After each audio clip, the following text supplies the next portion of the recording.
Hi, my name is Aaron James Draplin. I'm a graphic designer here in Portland, Oregon, 46 years old, and a bit of a Skillshare teacher. What you're going to watch now is an excerpt from our 6th Skillshare all about merch. Once you're done watching this, head over to Skillshare to watch the full thing, and I'll see you there. All right, you guys, let's make some merch, right? So let's go back to that sketch that I did, out of a fever dream or whatever. I came up with this little crusty sketch right here. And, here is the poster that came out of it. So this has been done, for, a little over a month. It's out there. I was able to, quickly turn it around.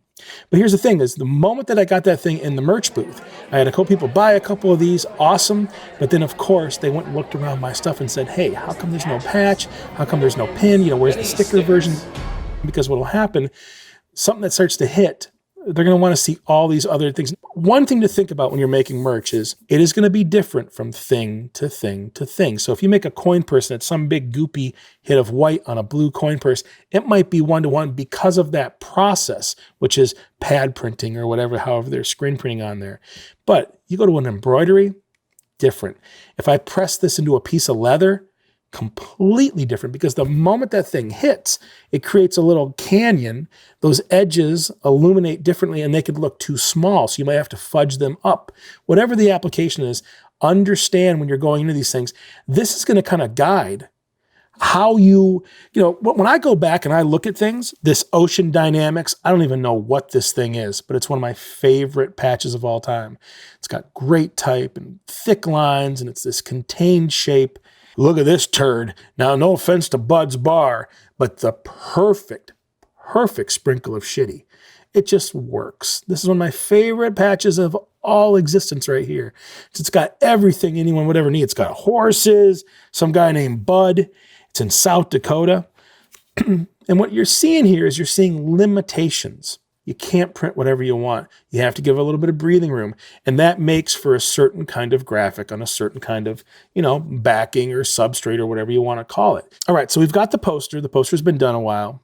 It's time to make a patch. But I want to show you, what it's like, what you run into when you're doing that. Because, I'm going to grab my little stash of, patches that I love. There's always stuff going in. There's always stuff going out. But the first thing I'm going to do, as a little pro tip, I keep rulers within arm's distance at all times, just here in the cockpit, right? But what I'm doing here is before I even get started, I'm going to go through and just visually feel what feels to be about the right size of what I want to mess with. So I'm going to look at some smaller things. I'm going to look at a couple larger things.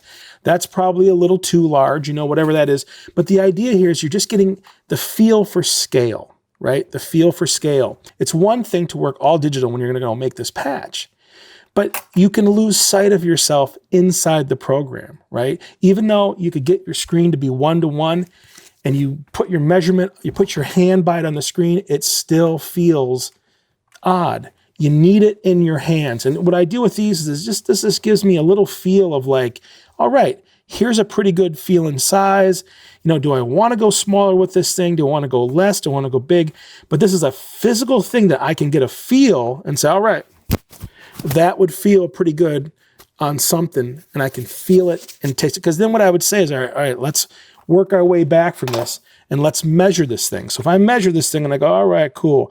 That's somewhere around 3 1/4. Okay, cool. So what I'm going to do here is I'm going to go and start with, precisely that, which is, all right, 3.25 by 3.25. And that's my circle as I get into this thing. So let's go get the color of that, that backing. The terminology of a patch, I'm pretty sure, I know this is called the marrow around the edge. And the backing, maybe it's just called the backing, I think. There's maybe a better term. Someone let me know. But the marrow is usually, as a rule of thumb, 9 points or 0.125 inches, right? Something like that. So the first things first is before we go and just start to plop things into this, you have to mock up coming in, 9 points off that edge. As we take a look at this thing and we say, okay, 3.25, all right, cool. And now let's come in and make that proper marrow. If we do an offset of negative 0.125 or negative 9 points, now we have we're kind of cooking with gas a little bit. Like, you know, when you look at a patch, if it is tonal, if that's, well, this thing's seen better days, huh? Look at someone died and I got this off a dead body. Okay, well, that used to all be white, but now it's just the color of like juices. And it's like that color of like off-white is the same as this. And that's just kind of what it looks like. But you have to mock that up properly, right? So when we go do this, this one might be just a little bit darker in the background here. And now this is enough to kind of give us a scale of like, all right. Now that's kind of what this patch would feel like. I'm just going to go back out here. Great. Now that whole graphic is a little more of a vertical graphic, sure. It might not work the same pounded into this thing. So let's just take a look, like a square version of the thing. And there it is. And bring it over here and just plop it down. Remember, we're gonna have to do a little bit of adjusting here. So as you can see, the graphic as it stands right now, it doesn't quite work in there that way. So let's just get rid of a couple of these clouds. And then that might work a little bit better because now it's kind of, you know, it's working with the form inside, you know, inside that circle. So now check it out. Now what I'm going to do is before I just plop this thing in here and then fire this thing off, I just want to be cognizant of the way the points come to each other. I just get a little skeeved out that might be this little point right here in the middle might be a little problematic for how that embroidery handles it because that thing is perfectly touching it. When you zoom back out here, they are perfectly touching in this 18 by 24 format. It's nice and big, right? You can get away with it there. But down here, you're going to have to scale them all down just a little bit. And how you would do that simply, I have Shift Option Command D, and I'll go down, let's just say to 97% on each little cloud. And that did it right there. Now, when you zoom in, Command Y goes to that preview mode. You can see there's a little bit of give there, right? But when you zoom out, now just check it out. Here's how you kind of do it. Zoom out, squint your eyes a little bit, and you're going to see how they still feel like they're touching. But what you're doing right now is I'm working with the substrate. I'm working with the limitations of the thread, the backing, the edge, etc., and how that thing's going to sit in there.